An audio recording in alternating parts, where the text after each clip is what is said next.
From its very beginning, we had no clue whatsoever the effect that this program was going to have on veterans. None. Never Forgotten Honor Flight has aimed to change the lives of veterans. I'm still thinking about it every day. But putting on the flight has been no piece of cake from the volunteers. It's such a heartwarming thing. To the donors that make it all possible. Warms my heart to know that I've helped and a part of helping them with that healing. It takes a village to get this flight off the ground. Tonight, we take a look at all of it in More Than a Flight. And where we've gotten in 14 years is beyond Captain Kirk and the Enterprise. We had no clue whatsoever the effect that this program was going to have on veterans. None. 14 years, 46 flights, and 4,399 veterans later, the Never Forgotten Honor Flight continues to provide a memorable, one-of-a-kind experience for veterans across the area. And that's why, as we approach Veterans Day this year, we're taking this time to honor all those associated with the flight. News 9's Brad Hansen kicks us off by introducing us to the two men responsible for starting it all. He joins us in Mosinee with their story. Well, it was right here at this bar 14 years ago that Central Wisconsin history was made. Jim Campbell and Mike Thompson met up for a fish fry and a beer. They came out of that meeting with the Never Forgotten Honor Flight. And since then, the work they did right here has helped touch the lives of thousands of veterans and their families across the area. Jim and I sat down and we started scratching out some numbers. We needed a board of directors, about 10, 12 of them. We need probably about, we want to take about 100 World War II veterans to D.C. Going to need about 50 guardians. Going to need about $80,000. Whoa! That initial sticker shock might have been enough to keep most people away, but Thompson and Campbell kept pushing, determined to get their first flight off the ground just 5 months after they committed to it. Jim and I were literally talking about mortgaging our house in order to pay the difference to get that airplane into central Wisconsin. They were able to drum up enough support to avoid that, and on April 27, 2010, the first Never Forgotten Honor Flight went wheels up to Washington, D.C. Since then, the fundraising has been a little easier. If I told you how many annual fundraisers are being held for us, you wouldn't believe it. You know, you just wouldn't believe it. And it hasn't been just the fundraising efforts that have changed. The effect this flight has changed too. Jim and Mike used to think it was just to get the vets out to see their memorials. What they've found is the sightseeing part of the trip is sometimes the least important. They find there's a catharsis when you talk about things that are hurting, that are in your heart and soul for 5, 6, 7 decades. And you actually feel a little better. And then they go home, and for the first time, they start talking to their family. Those stories. It's an experience many say changes their lives for good. An experience that might not have happened without Jim and Mike. A lot has changed in the 14 years since the meeting here happened, but one thing has not, and that is Jim and Mike's commitment to make sure the veterans here in our area are well taken care of. In Mosinee, I'm Brad Hansen, News 9 WAOW. Thank you, Brad. And we heard much more from Jim and Mike. If you'd like to catch their full interview, you can head to WAOW.com.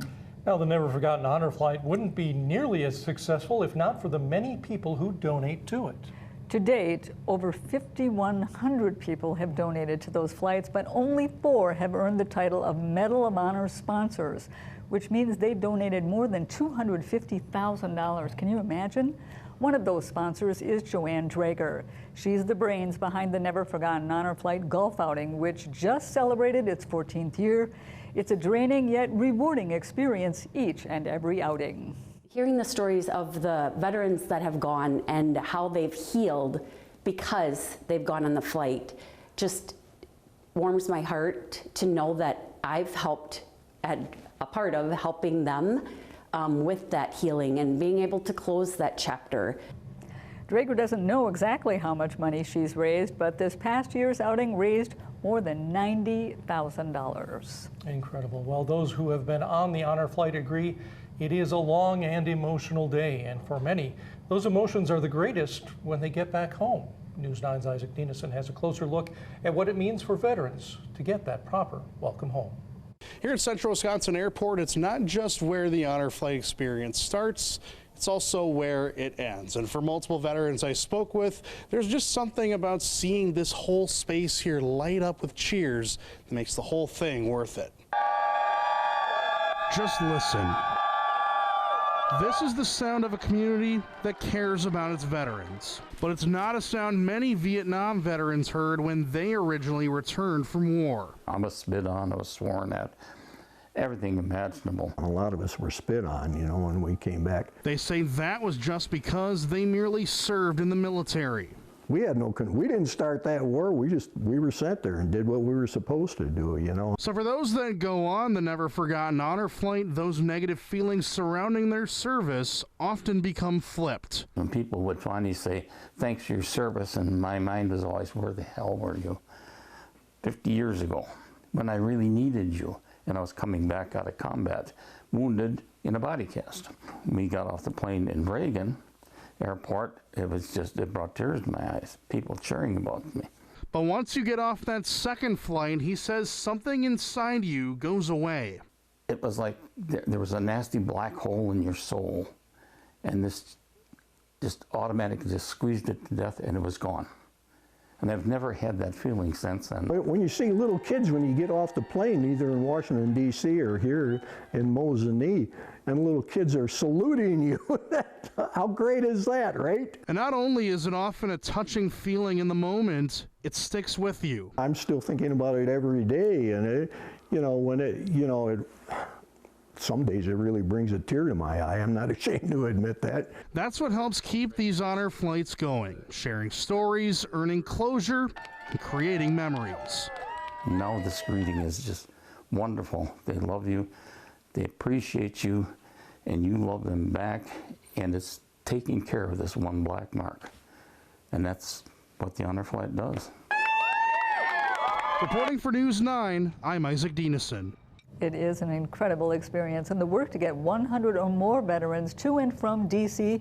can be a daunting task. To help, an army of volunteers come out to each and every flight, and our Jade Henschel introduces us to one man who's helped out for years now. These guys deserve it. Richard Peterson, an Air Force veteran, went on the honor flight 6 years ago. For about the last 5 years, he's been helping out as a volunteer. Richard says he likes helping take the veterans in wheelchairs onto the plane. You see them in the morning, they're grumpy, they're tired, and by the time they get home at 10:30 at night, they got a smile on their face from ear to ear. It's such a heartwarming thing. Richard says it's a wonderful group of people to work with, and the community is great with their support. I don't think it's like this anywhere else in the country. I mean, it's a phenomenal thing that's happening here at Mosinee. Small town, small airport, but the people in Washington, D.C., when we got there, it was the same thing. There's the people all around throughout the airport going to get the bus, and it was just fantastic. He says there have been more and more volunteers over the years. You can find information on volunteering on the Never Forgotten Honor Flight website. Reporting for News 9, I'm Jade Henschel. The honor flight is a memory that lasts a lifetime, leaving a mark on both the veterans and the guardians that go with them. News 9's Sadie Fisher is joining us with the impact this trip had on her family. The trip is a bonding experience for all who go on it, but what makes that bond even more special is when the veteran and their guardian are a pair of father-daughter veterans themselves, just like my grandpa and my mom. I sat down with her to talk about their trip on the honor flight over 10 years ago and what it means to her now that my grandpa is no longer with us. See that? Now you gotta march. I remember a lot about my Grandpa Ernie. His humor, his love for polka, the casino, his dog, and the many stories he would tell while visiting him in Minocqua. But the stories he never shared were the ones that happened while he served this country. Very rarely do I recall him bringing it up. I mean, he would say, you know, Marines were the best, but that was about it. My grandpa, Ernest Steinke, served in the Marines from 1951 to 1954. He was a sounds operator during the Korean War. My mom, Paula, the seventh of his 8 daughters, served in the Army from 1986 to 1988. She was a 91 Alpha, a medic. The pair flew on the 12th Never Forgotten Honor Flight together on May 13th, 2013. Your grandpa was not doing very well health-wise, and some of my sisters thought it would probably be a good idea to try to get him on it. The two of us sat down to talk about that trip and dug out all of the pictures. That's my favorite picture.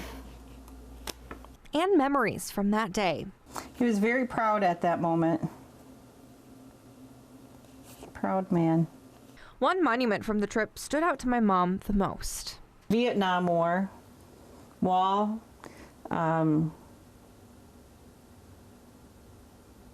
When you see it all, you hear about the number of people that died, but when you see all of their names in print like that, you get goosebumps. You feel sad. Yeah, takes your breath away, actually. But the trip was more than just sightseeing for her. Spending time with my dad. His responses to everything, sometimes he would chat and other times he was real quiet. My grandpa's favorite part wasn't necessarily what he saw either. Sharing stories and talking to the other veterans that were on the flight, especially towards the end when a bunch of them decided they wanted to just sit on the bus, chit-chatting and telling good stories and bad stories.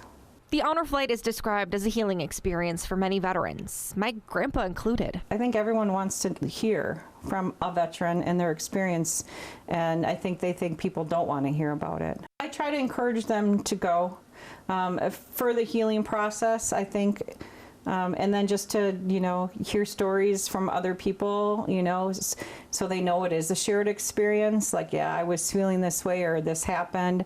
And I think it helps them heal. And I think that's why he was able to talk more about it after that. Would you go on the flight as a chaperone again? Absolutely. In a heartbeat. It made us closer. I feel that was a turning point in our relationship where we got closer. My grandpa Ernie passed away in April of 2019, but his spirit and his memory still lives on. It's a memory our whole family can look back on. There you go. Yeah.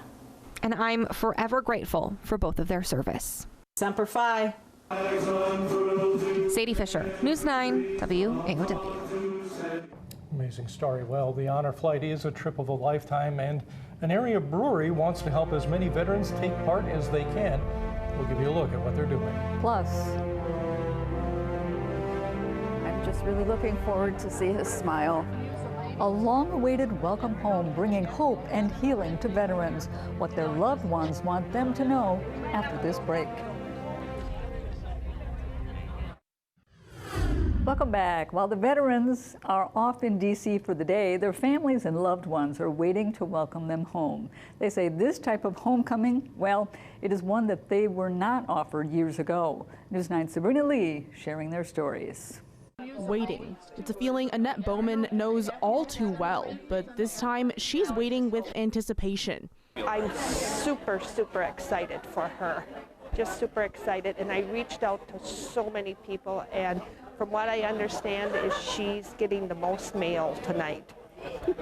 So yeah, I'm super excited. She has a wonderful guardian. Her sister, Janet Reyes, served in the Army for over 3 years, and she's the only woman on this honor flight. But Bowman says she didn't feel like she deserved to be honored. And she said, well, I really didn't do anything during the Vietnam War, but she did. She delivered mail. Out in Germany is where she was stationed the whole time. And Reyes isn't the only vet to feel that way. Judy Ebel's husband, Stephen Deal, was the only Coast Guard member on the flight. And she said convincing him to go wasn't necessarily easy. And I'm really happy that he made it on this flight. He was reluctant to come on this because he didn't feel like he deserved to be honored. He was a hospital corpsman, so he was there to help people. And he did his duty, whether you agreed with the war or not. He stood up and he did what he needed to do. A cold homecoming was almost standard after the war, strikingly different from the experience the honor flight offers. He was in Vietnam, and they didn't get a good welcome when they came home, and he, I think, has been feeling that for his whole life. It's been difficult to watch him struggle with it. Bowman is beyond grateful to the organization for giving her sister so much. It is amazing. I just can't thank the volunteers enough for what everyone has done. I mean, the treatment like Janet kept saying, well, I don't know that I really deserve all this, she said. But they do. Each and every one do. Ebel feels the same, saying she can't wait to see her husband. I'm just really looking forward to see his smile and to know that he feels lighter about it and to know that he really is honored and that he deserves to be honored. For News 9, I'm Sabrina Lee. Of course, honoring our area veterans wouldn't be possible without the donors who give their time and talents to make it all possible. One of those, photographer Dave Junion. He's been aboard all of the honor flights but 2. His photos capture the emotions of area veterans who fly to the nation's capital. He calls it an honor to travel with them and hear their stories, and to share the special moments his camera captures. And you watch the eyes, and it goes from, yeah, I'm gonna go get a look at something, to just this wash of emotion. That's just tremendous. And that happens throughout the day. So it's not one moment, it's just looking for those moments to catch where people are feeling. Those are always nice. I can see Dave's work on the Never Forgotten Honor Flight webpage as he follows the veterans from pre-flight activities, aboard the plane, and visiting the memorials. Of course, the heartwarming return home. One surefire way to raise money here in Wisconsin, of course, is to do it through the sale of beer. And that's exactly what one area brewery has done, all to benefit the honor flight. News 9's Jake Senholz shares the story and the impact of the Never Forgotten Lager. At the average price of $500 per veteran, it's taken a village and a whole lot of dollars to send 4,400 veterans on the Never Forgotten Honor Flight since the chapter was established in November of 2009. Oso Brewing Company has been a large part of those contributions for the last couple of years. I've had a personal relationship with a Vietnam vet that, that was very near and dear to me, and I heard the stories and that, and I just thought, that this is a great way to kind of give back, and so we made a real easy drinking beer just to give back. When I spoke with Mark back in March for the launch of the Never Forgotten Brew, he told me their goal was to raise $20,000, up from the $8,000 raised the year previous. Well, they haven't quite reached it yet. They are well on their way, presenting checks totaling more than $13,000 just a few weeks ago. But this year, it wasn't just the brew's namesake who benefited. This year we added on all the honor flights in the state of Wisconsin. So if it's sold in that area, the proceeds went to that area's honor flight. Beyond providing monetary support, the brew also offers a chance at camaraderie. When the guys come back from the flights, they're drinking the beer, and it's just pretty great, and hopefully it kind of becomes one of those regular things. And if you haven't had the chance to try it out yet, well, don't worry. There's still plenty left on tap, and even more has been canned. Thank you, Jake. And veterans travel from all over to take part in this special flight, and of course, they need a place to stay. We spotlight another donor and hear why he wants to give back straight ahead. Plus, I says, these letters will never disappear. They will be with me to the end of time. It's not only letters from loved ones back home. People from all over are thanking these veterans for their service. How much it means to them, we'll show you when we come back.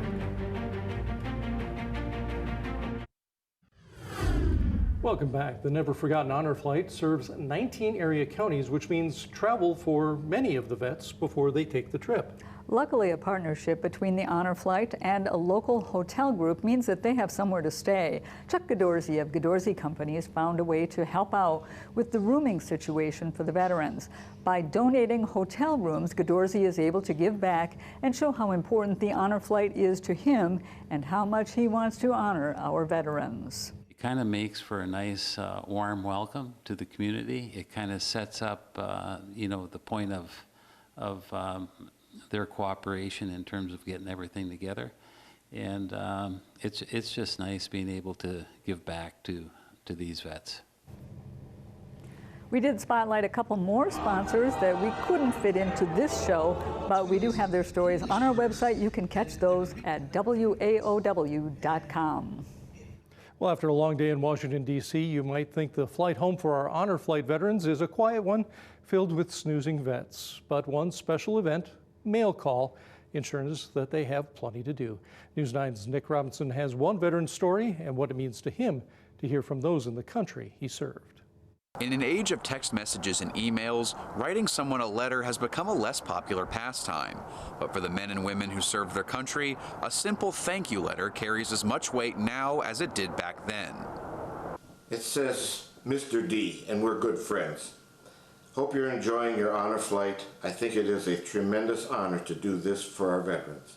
Dwayne Kalmus served in the Army during the Vietnam War, and while he says life in an active combat zone was stressful, there was always one thing he was excited about. And one thing we actually looked forward to was mail call, because it was the only interaction that we had basically with the outside world.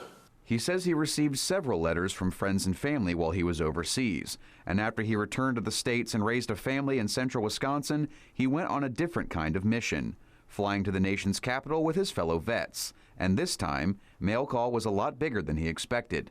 People from as far away as Florida sent him letters thanking him for his service. Reminded me of back in the service days, what those letters actually meant. And it was just it was really touched the heart, showing that the people that sent these letters took time to actually write them, put the thought in that they did have. Because the flight got back late at night, Kalmus says he didn't open the letters until the next morning. And when he did, he says the emotion hit him like a ton of bricks. As I read through each one of them, no matter whose they were, where they came from, or whatever, there was just like a special connection. And as I told my wife, I says, these letters will never disappear. They will be with me to the end of time. And as he read one of his favorites, the piece of paper in Kalmus's hand proved it was worth its weight in gold. Thank you for serving our country and our way of life, only possible because of guys like you. If you want to thank a veteran and write them a letter, you can find more information on our website, WAOW.com. In Marathon County, Nick Robinson, News 9, WAOW. A big thank you to all of our veterans for their service. And thank you for spending some time with us. Have a good night.